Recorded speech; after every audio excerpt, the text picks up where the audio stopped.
ባለትዳር ነህ እንዴ? አፈቅርሻለሁ። ዌልካም። ኦ ሃኒ ሃይ ሃው ዱይንግ? እንዴት ነህ? ደህና ነኝ። እንዴት ነሽ? ምንድን ነው? ምኑ? ባለትዳር ነህ እንዴ? አፈቅርሻለሁ። ያልተጠየቅከውን አትመልስ። ሳቢ እያካበልሽ ነው። ምንድን ነው ቢኒ?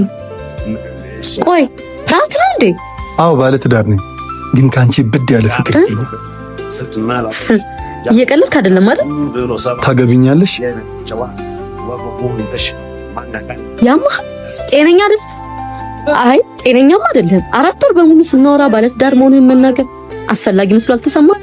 ሳቢ ብነግርሽማ አብረን አንቀጥልም ነበር። እና አሁን ፍቅር እስኪይዘኝ ጠብቀህ መናገር ነው?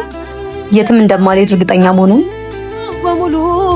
የምሬን ነው። ላገባሽ እፈልጋለሁ። እሺ በይና ተቀበይ።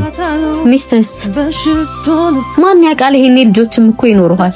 ይኸውልሽ አንድ ወንድ ልጅ አለኝ፣ ግን እሱ ያለፈ ታሪክ ነው። ልንቀይረው አንችልም።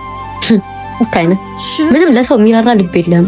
አረምን ሳቢ ከአንቺ ጋርም እኮ ልጅ እንድኖረኝ እፈልጋለሁ። አፈቅርሻለሁ አትበለኝ። አንተ የምታፈቅረው ራስህን ብቻ ነው። እና በዚህ ምክንያት ልንለያይ ነው? አሃ በቂ ምክንያት አይደለም ማለት ነው። ቆይ አገባለሁ ብለህ ሚስትና ልጆችን የት ልታደርጋለህ? ለእነሱ ያለኝ ቦታ ሌላ፣ ለአንቺ ያለኝ ቦታ ሌላ። ምን ያገናኛል? ነገሩ ጥፋቱ የኔ በጽሁፍ መልእክት እንጂ አንድ ቀን በአካል እንኳን አይቼው ከማላውቀው ሰው ጋር እንደዚህ በፍቅር ብድ ማለት ነው። ሳቢቴ በባለፈው ህይወቴ ምክንያት ያው እኔን አትንጠቂኝ። ወይ